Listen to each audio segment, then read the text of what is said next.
Gilles Djeraman est actuellement élu municipal à Poissy, dans les Yvelines, et il est en charge de la citoyenneté, de la francophonie et des relations avec les cultes. Il est également vice-président de l'association Amis du Jardin de l'Olivier, c'est un très joli nom, jardin symbolisant la volonté de faire vivre ensemble des différentes religions et spiritualités de la ville de Poissy et de ses environs. Gilles Djeraman vient d'être nommé à l'Observatoire Pharos en qualité d'observateur référent et il s'intéresse depuis plusieurs années maintenant aussi à la question de la francophonie dans ces différents pays. Il a publié un livre, La francophonie, un chemin vers l'autre, et aujourd'hui il va s'exprimer sur différents sujets, mais surtout sur Madagascar, qui est un pays très important aussi, et dont la culture mérite d'être vraiment promue et connue. Alors, la parole est à toi, Gilles. Merci encore d'être présent. Bah, merci pour ton invitation. C'est vrai que ça faisait plusieurs mois, voire des années qu'on se fréquentait via les réseaux sociaux, et c'est une chance pour moi et un honneur de pouvoir apporter un éclairage qui n'est pas tout à fait un exposé sur la diplomatie culturelle, mais qui est un regard vraiment conjoncturel sur la diplomatie et la situation de la diplomatie et de la culture malgache aujourd'hui. Donc c'est un regard avec quelque chose d'assez précis que je voudrais vous apporter. Alors moi je suis très content d'intervenir pour les FAP parce que j'ai été jusqu'au 22 janvier attaché de presse. J'ai commencé il y a 20 ans. J'ai été 6 ans attaché de presse en agence de communication, et puis ensuite j'ai été durant 15 ans l'attaché de presse d'une institution qui vous parle peut-être, qui est la Haute Autorité de Santé. Voilà, donc on comprendra que j'ai eu envie de changer de voie. Alors, mais vous voyez, donc on peut faire beaucoup de choses quand on est attaché de presse. On peut vivre de belles choses et des choses assez excitantes. Vous m'entendez là? Je ne sais plus si, comme j'ai pas de retour. Oui, Allô? très bien. Oui, très bien. Alors, et puis, effectivement, j'écris ce petit recueil sur la francophonie que je serais heureux de vous offrir en format PDF.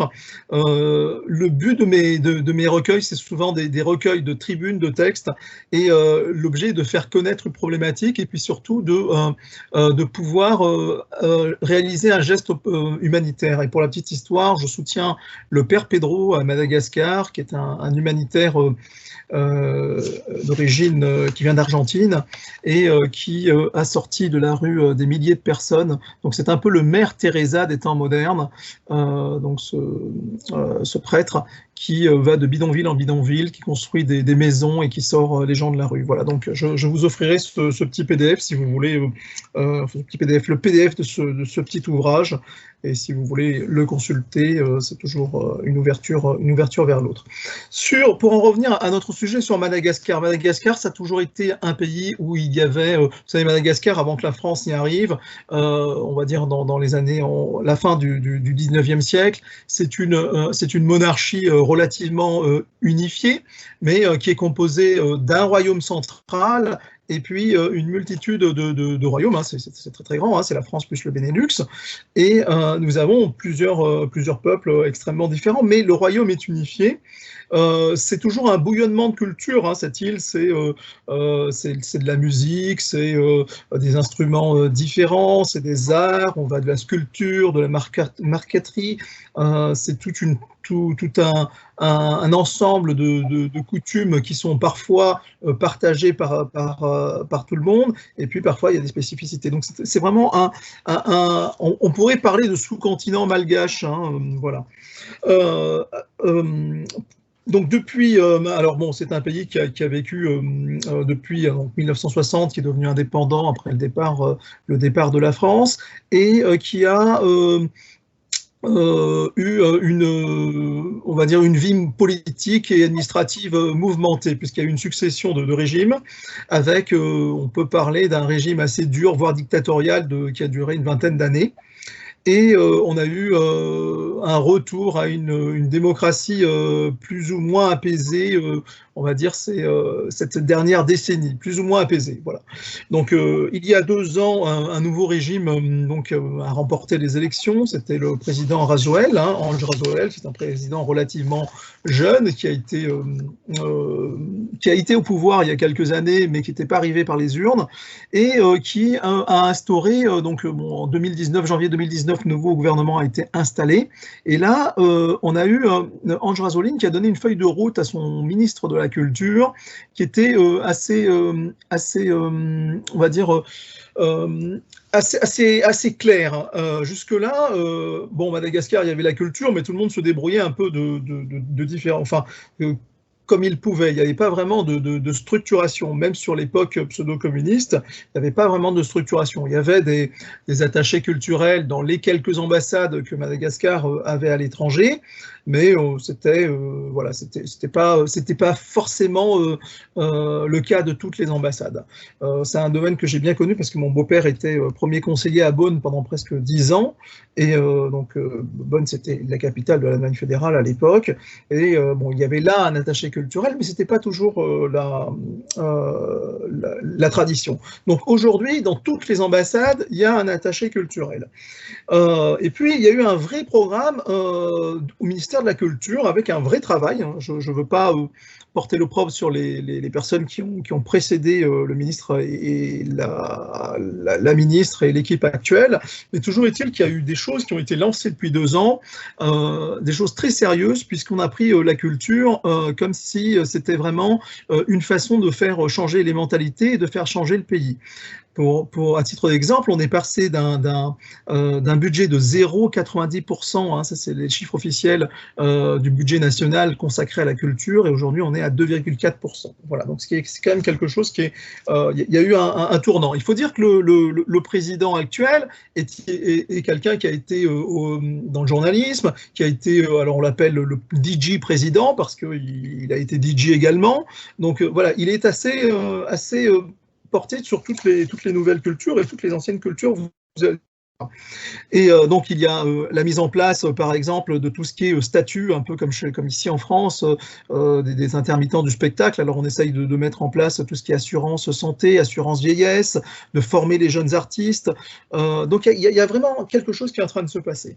Moi, je voudrais attirer votre attention sur 3 événements qui ont eu lieu vraiment là. Il y a quelques mois. Bon, il y a eu la période Covid qui a fait que certaines choses se sont arrêtées, un peu comme partout. On pense souvent que c'est en Europe que tout s'est arrêté ou dans les grands pays, mais il faut savoir que par rapport au Covid, tout s'est arrêté un peu partout. Donc, 3 événements sur lesquels j'attire votre attention. Donc, début décembre, il y a eu la création d'une grande librairie à Tananarive avec l'aide de toutes les ambassades, notamment les ambassades chinoises et les ambassades indiennes qui se sont rapprochées du gouvernement malgache pour lancer une grande campagne sur le livre. Donc, avec un certain nombre d'espaces, donc vous avez également les pays occidentaux qui ont ouvert des espaces, et chacun dans leur langue, pas que francophone, on peut accéder à des ouvrages qui sont pour la plupart, on va dire, à des prix défiant toute concurrence, et qui sont, on va dire, subventionnés par ces pays-là qui veulent se lancer dans une coopération avec Madagascar. Ça, c'est le premier point, une coopération classique. Et puis, depuis quelque temps, on s'aperçoit que Madagascar a envie de revenir sur des choses qui avaient été très très peu évoquées il y a quelques années, à savoir une réappropriation de son histoire. Et puis, au niveau de la feuille de route qui avait été confiée par le président malgache à son gouvernement, il y avait tout un volet sur tout ce qui est patrimoine malgache.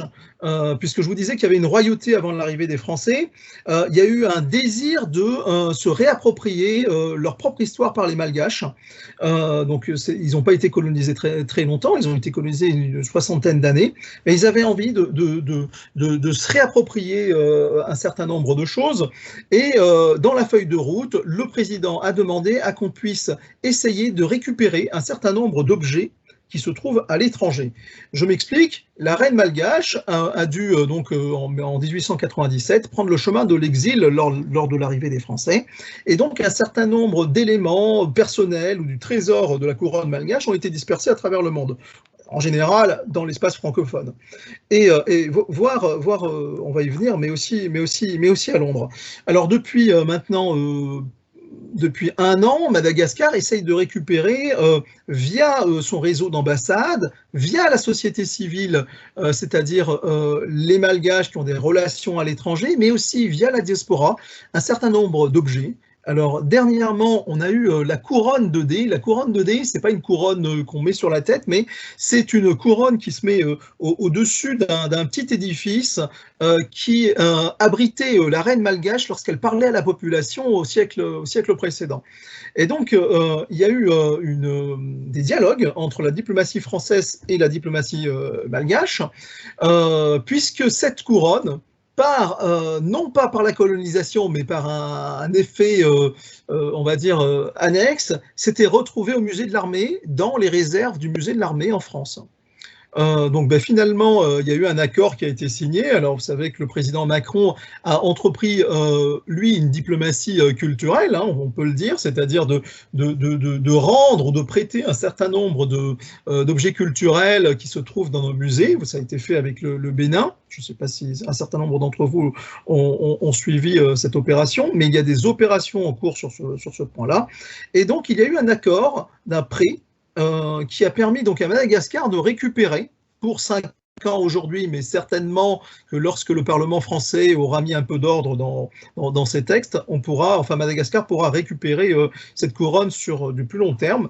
Et ça a prêté à un accueil, alors c'est un événement de communication, c'est intéressant pour des étudiants en communication, mais ça a été beaucoup plus loin, ça a frappé, lorsque cette couronne est arrivée à Madagascar, on a eu donc une vraie installation et de remise en place de cette couronne au mois de novembre, avec donc des milliers de personnes le long du chemin pour accueillir cette relique sacrée de ce pays, hein, même ceux qui étaient monarchistes ou pas monarchistes, on retrouvait un peu l'identité malgache à travers ce retour et on va dire ce prêt de la République française, puisque l'ambassadeur de France est venu personnellement remettre au pouvoir malgache cette couronne. Donc là, on a vraiment, d'un côté, il l'a remise non pas au ministre des Affaires étrangères, mais au ministre de la Culture malgache. Et on avait cette imbrication, voilà, Affaires étrangères et culture pour montrer un peu le poids de ce qu'il y a. Dernièrement, troisième exemple que je voudrais vous citer de ces liens culture et diplomatie, avant de tirer très vite quelques enseignements, c'est le fait qu'il y a eu un effet d'entraînement, comme je vous disais. La diaspora est à l'affût d'informations sur des reliques qui pourraient exister. Et dernièrement, il y a eu le magazine Paris Match, mais il y avait aussi d'autres Vanity Fair qui avaient, de façon anecdotique, raconté l'histoire d'une dame de compagnie de la reine et de la famille royale malgache, dont la famille avait récupéré des affaires et les mettait aux enchères à Londres. Eh bien, là, Madagascar a activé ses services, c'est-à-dire l'ambassade, tous ces alliés diplomatiques pour dire, écoutez, nous, on veut récupérer, on veut racheter ces objets qui ont du sens pour nous. Et donc, on est aujourd'hui, donc il y a eu un certain nombre d'effets personnels de la reine qui ont été récupérés, de la dernière reine, la robe, sa parure principale, et puis on a jusqu'à 250 objets qui ont été récupérés. Alors, tout ça pour dire quoi? Pour dire qu'aujourd'hui, on a une volonté forte au niveau politique à Madagascar de faire travailler le ministère de la Culture et le ministère des Affaires étrangères. L'objectif, c'est quoi? C'est de se réapproprier l'histoire et puis de donner aux Malgaches non pas une fierté déplacée ou un nationalisme, mais de leur redonner du sens avec leur histoire. Parce que je pense qu'avant de se lancer dans une diplomatie culturelle qui va vers l'extérieur, qui soit rayonnante, il faut vraiment se dire où est-ce qu'on en est, quelles sont les blessures du passé, qu'est-ce qu'on peut régler. Et je pense qu'à partir de là, Madagascar pourra aller vers une vraie diplomatie qui sera, elle, rayonnante, où elle pourra apporter une contribution plus grande parce qu'elle a beaucoup de choses à dire. C'est une île qui a beaucoup de choses à dire, beaucoup de choses à apporter. Par exemple, au niveau de la musique ou dans d'autres secteurs de la vie culturelle internationale, elle aura beaucoup de choses à dire, mais il fallait qu'elle règle ce problème avec elle-même, avec son histoire. Alors, et puis, alors, qu'est-ce que ça entraîne au niveau local, au niveau de la société civile? Moi, j'ai trois constats. Le premier constat, c'est que on a des personnes qui aujourd'hui, voyant que la France fait confiance à Madagascar, se disent, bah, tiens, si je confiais ce que j'ai chez moi, parce que je suis héritier de telle famille, à l'État malgache, bah, si la France lui fait confiance, je peux peut-être lui faire confiance. Et on a un certain nombre d'objets qui arrivent dans le patrimoine national à Madagascar depuis quelques mois.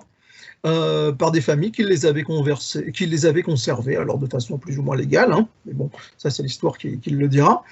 On a un deuxième phénomène, c'est un phénomène de lanceur d'alerte. Donc, dans la diaspora, ben, on regarde, bah, tiens, est-ce qu'il y a quelque chose qui concerne Madagascar? Est-ce que ça pourrait être utile d'en discuter? Et il y a un circuit spécifique au ministère des Affaires étrangères pour les donneurs d'alerte, entre guillemets. Alors pour moi, c'est vraiment positif parce que ça permet aussi de se dire, ben voilà, il y a eu ce lien avec la France, une colonisation plus ou moins heureuse avec des événements plus ou moins douloureux, hein, notamment les événements de 1946, vous taperez sur Internet. Et puis aujourd'hui, ben, la France, les Français, rendent leur couronne aux Malgaches, les Malgaches récupèrent un petit peu de leur patrimoine, et comme je vous disais tout à l'heure, il s'agit de se tenir debout aux côtés des autres peuples, et puis d'être fier, mais dans le bon sens du terme, pour pouvoir rayonner dans les années qui viennent. Et toujours dans ce mouvement-là, je m'aperçois que même en parallèle, il y a des mécènes qui arrivent.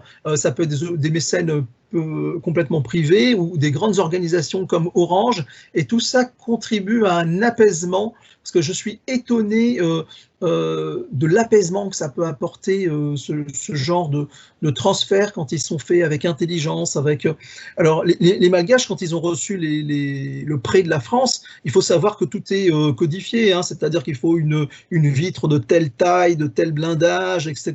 La France ne livre pas un trésor, même s'il est à l'origine malgache, à Madagascar comme ça. Et donc tout ça a été installé dans des conditions bien particulières. Il faut dire qu'à Madagascar, il y a eu la réfection du palais royal qui avait été endommagé par un incendie criminel il y a une vingtaine d'années maintenant. Et tout ça prend du sens, et ça apporte de l'apaisement. Quand c'est bien mené, ça apporte de l'apaisement.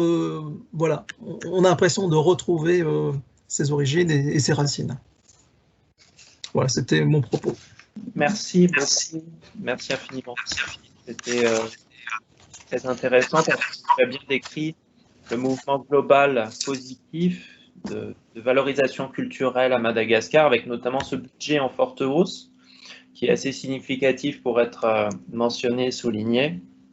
Ces efforts, notamment pour le livre, et tout à l'heure on entendra la déléguée de l'Adiflore, une très belle association dans le domaine du livre, sur la musique, sur toutes les œuvres d'art et la restitution, ou en tout cas le prêt de certains biens culturels, qui est une question maintenant au cœur de la diplomatie culturelle et qui est heureusement un moyen de retisser des liens humains, politiques, affectifs avec des pays notamment membre de la francophonie, et Madagascar est un pays actif au sein de la francophonie.